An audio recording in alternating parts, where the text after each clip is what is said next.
So mga bossing, ipapakita lang namin yung aming battery bank na bago naming gawa. So dito yun namin nilalagay para safe.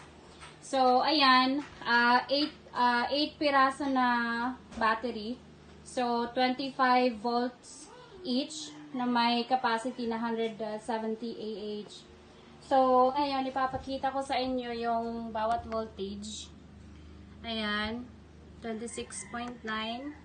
Dito sa kabila, same lang. Dito pa. So, ayan. Dito din sa kabila. Okay. Ayan. Dito. Okay. So, ayan yung voltage ng bawat piraso ng battery na yan. So, actually, naka-float voltage na yan kasi malapit na yan ma-full. So, ang itong battery na to, sa 8 piraso na tig 25 volts at may capacity na 170 Ah.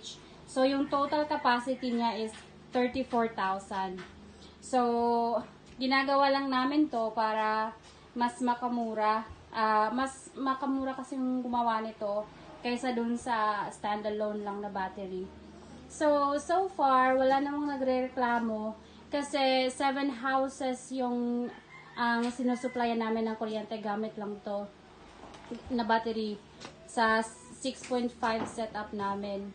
So far, wala namang complaints. Maganda naman yung performance ng setup na yan at saka yung supply ng battery. So, all goods naman. So, kung gusto nyo gumawa ng ganito, yan.